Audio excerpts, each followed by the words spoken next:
उद्देश्य है, जिसे हम कहेंगे डाक CDP, डाक कम्युनिटी डेवलपमेंट प्रोग्राम।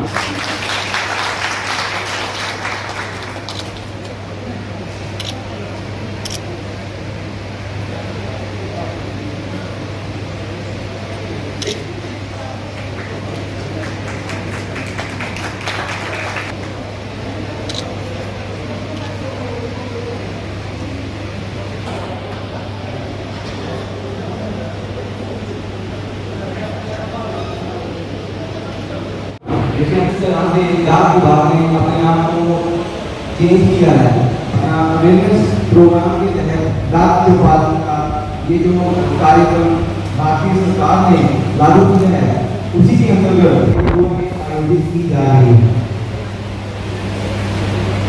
आज हम सभी साथी यहाँ एकत्रित हुए हैं। डाक विभाग के अंतर्गत साथ साथ बीमा योजनाएं, उसके बाद IPPB, अपना digital banking, Modi ji life saving certificates, pension certificates, ये सब डाक विभाग के अंडर वन रूफ, जिसको हम कह सकते हैं all schemes under one roof, तो तक पहुँचाएं, हर नागरिक इन लाभकारी योजनाओं से वंचित ना रहे। इसी के अंतर्गत POSP स्कीम्स, हमारी लघु इकाई बचत योजना प्रतिज्ञा से अनुरोध हुआ कि वो स्टेज पे आए और डाक विभाग की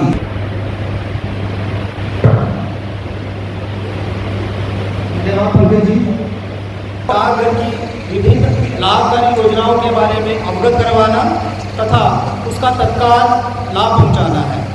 मैं आज आपको भारतीय डाक विभाग की लघु बचत योजनाओं यानी कि स्मॉल सेविंग स्कीम्स के बारे में अवगत कराने का प्रयास करूंगा। डाकघर में विभिन्न प्रकार की योजनाओं में खाता खुलवाकर आम जनमानस अच्छी ब्याज दर का लाभ उठा सकते हैं। इन बचत योजनाओं में सबसे पहले तो सेविंग्स अकाउंट में 4% की ब्याज दर पर ब्याज दिया जाता है। ये अकाउंट सिंगल या ज्वाइंट खोला जा सकता है। सेविंग्स अकाउंट में भी फैसिलिटीज दी जाती हैं, जैसे कि cheque facility, ATM facility. ATM saving account में इसे करवाया जा सकता है और ये ATM भारतीय डाक विभाग के ATM और किसी भी बैंक के ATM मशीन में यूज किया जा सकता है। फंड्स ट्रांसफर फैसिलिटी, भारतीय डाक विभाग में ये भी फैसिलिटी अब अवेलेबल है। हम किसी भी बैंक खाते से पैसा आप अपने सेविंग्स अकाउंट में ट्रांसफर कर सकते हो using net banking. Post office saving account में इंटरनेट बैंकिंग फैसिलिटी भी उपलब्ध है। ऑपरेट कर सकते हो, अपने विभिन्न प्रकार के अकाउंट्स को ऑपरेट कर सकते हो तथा अकाउंट्स घर बैठे खोल सकते हो, जैसे एफडीज अकाउंट है और क्लोज भी कर सकते हैं। Second account recurring deposit account. Recurring deposit account हमारे पास 5 साल का एक अकाउंट होता है, जिसमें एक फिक्स डिपॉजिट अमाउंट इंस्टॉलमेंट आप हर महीने अपने रेकरिंग अकाउंट में डिपॉजिट कर सकते हैं। इसमें रेट ऑफ इंटरेस्ट 6.7% है। इस अकाउंट की मैच्योरिटी, रेकरिंग डिपॉजिट अकाउंट की मैच्योरिटी 5 साल के बाद होती है। 3 साल के बाद अगर आप चाहें तो रेकरिंग डिपॉजिट अकाउंट को प्रीमैच्योर क्लोज किया जा सकता है। प्रधानमंत्री श्री नरेंद्र मोदी जी ने 1 सितंबर 2018 को सारे पोस्ट ऑफिस को बैंक ब्रांच बना करके इंडिया पोस्ट पेमेंट बैंक का उद्घाटन किया था और 6 वर्ष पूरे होने के कगार है अभी 1 सितंबर 2024 को। और मैं आपको बताना चाहता हूँ कि इन 6 वर्षों में इंडिया पोस्ट पेमेंट बैंक ने 9 करोड़ से ज़्यादा सेविंग अकाउंट ओपन किए हैं। यह आंकड़ा इसलिए भी विशेष है कि बाकी बड़े बड़े बैंक्स को कम से कम 10 साल लग गए इस आंकड़े तक पहुंचने में, जिसे इंडिया पोस्ट के हमारे पोस्ट ऑफिस के पोस्टमैन और डीपीएम से मिल करके मात्र 6 वर्षों में पूरा किया। इंडिया पोस्ट पेमेंट बैंक को लॉन्च करने का जो मकसद था गवर्नमेंट का और डिपार्टमेंट का, वह ये था कि सबसे सुविधाजनक, सबसे अफोर्डेबल, सबसे एक्सेसिबल और सबसे ट्रस्टवर्दी बैंक की शुरुआत की जाए। सबसे एक्सेसिबल यानी कि आपको बैंकिंग सेवा प्राप्त करने के लिए अधिक दूरी तय न करनी पड़े। आरबीआई का एक मोटो है कि हर 5 किलोमीटर के अंदर एक बैंक की ब्रांच हो, लेकिन आप भी जानते हैं कि बैंक की ब्रांच को स्थापित करना बहुत ही खर्चे वाला होता है। कम से कम एक 10-20 लाख रुपए तो उसका पूरा बिल्डिंग का कॉस्ट आ जाता है। एम्प्लॉइज को सेटअप करना काफ़ी खर्चा जो है गवर्नमेंट के ऊपर और बैंक के ऊपर पड़ता है। लेकिन ऑलरेडी हमारे 1.5 लाख से ज़्यादा पोस्ट ऑफिस हर जगह पे पूरे भारत में मौजूद थे और उन्हीं पोस्ट ऑफिस को जब बैंक बना दिया गया तो हर एक कस्टमर जो हर एक नागरिक है भारत का, उस तक बैंकिंग की सुविधाएं पहुंचने लगी। अकाउंट ओपनिंग जैसा कि आपने सुना 9 करोड़ अकाउंट ओपन हो गए और ये कैसे पॉसिबल हो पाया? क्योंकि इंडिया पोस्ट पेमेंट बैंक में अकाउंट ओपन करना बहुत ही सरल है। सरल कैसे कि हम अकाउंट ओपन करते वक्त ना तो कोई कागजी कार्रवाई करते हैं, ना आपसे कोई पेपर लेंगे, ना कोई फोटो लेंगे।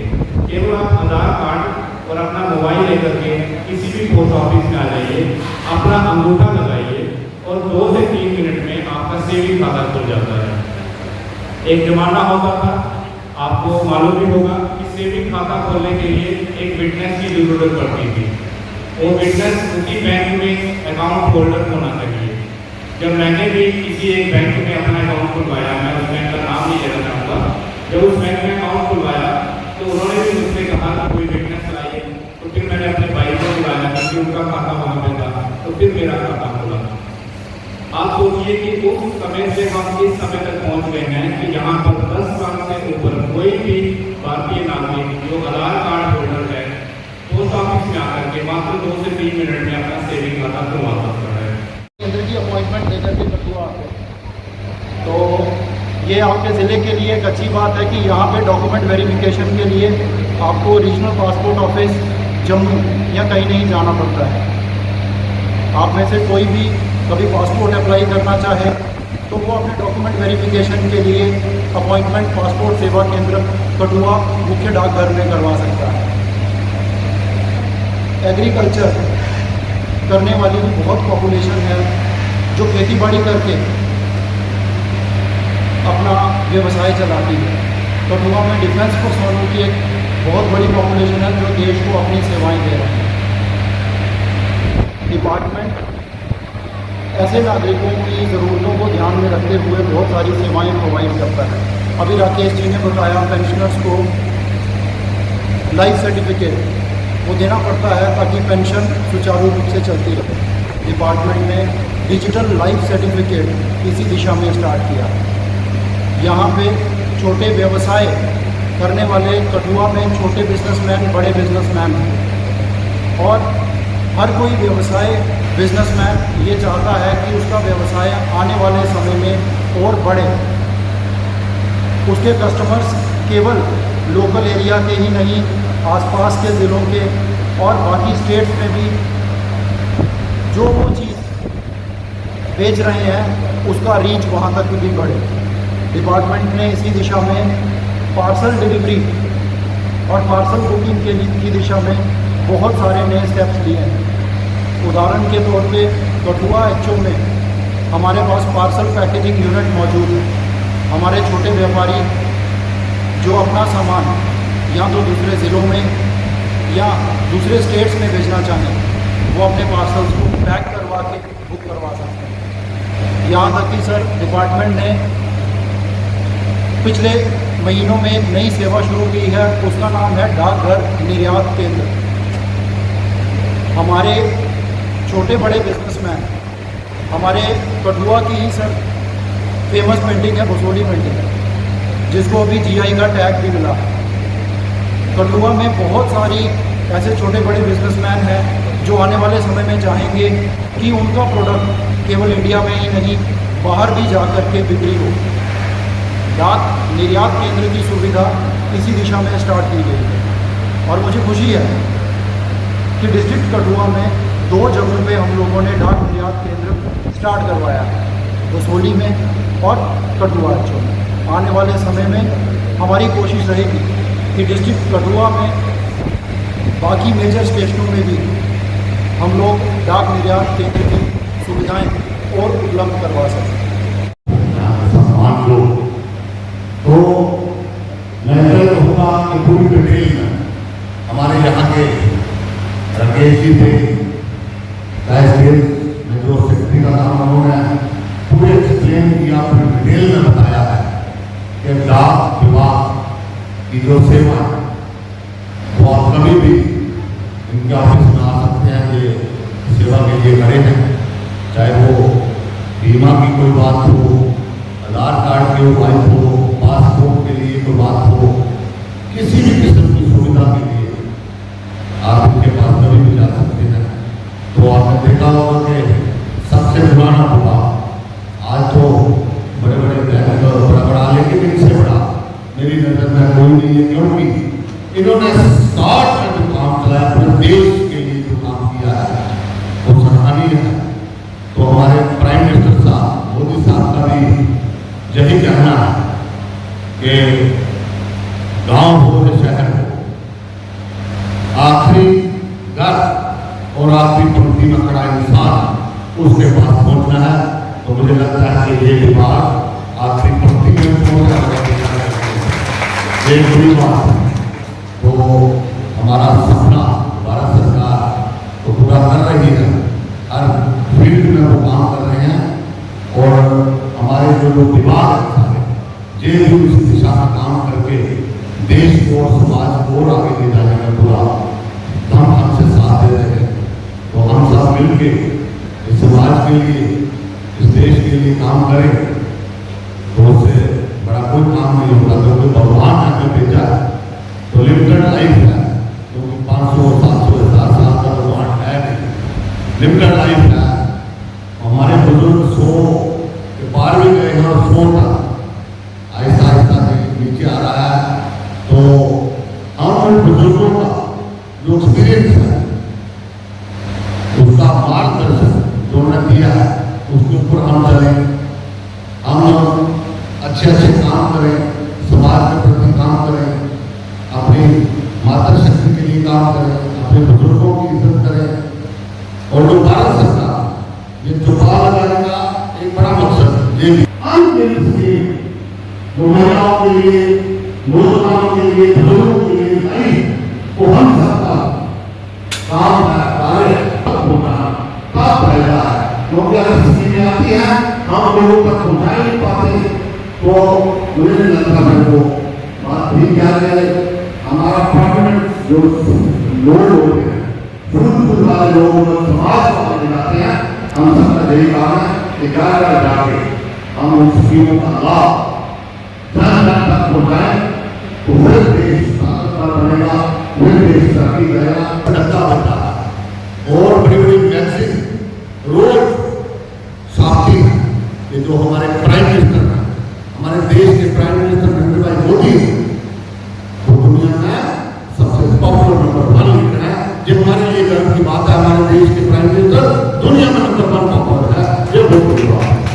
तो जिस किस्म से हमारा देश तरक्की कर रहा है पूरी रफ्तार के साथ, और अब टॉप 5 में है, लेकिन आने वाले दिनों में हमारी GDP, हमारा इकोनॉमी टॉप 3 में आने वाले हैं। कुछ महीनों में ज्यादा से ज्यादा 2 साल के अंदर अंदर अमेरिका, चाइना और तीसरे नंबर हिंदुस्तान होगा। ये कितनी बड़ी बात है कि हम नंबर 3 पे आ रहे हैं। तो हम सब मिलके इसी तरह से भारत सरकार और हम सब लगे रहे, डटे रहे, तो नंबर 1 पे भी आएंगे हम। और ये हम हमारे कब तक रहे, आने वाले टाइम में हमारा देश दुनिया का सबसे नंबर 1 देश होगा। जो 2047 का सपना हमारे भाई नरेंद्र मोदी साहब ने लिया है कि विकसित भारत, 2047 से पहले कितना विजनरी प्राइम मिनिस्टर है वो, उन्होंने कहा कि 2047 से पहले देश को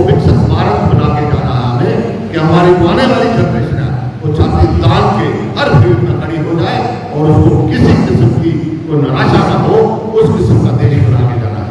तो मैं बहुत धन्यवाद करता हूं।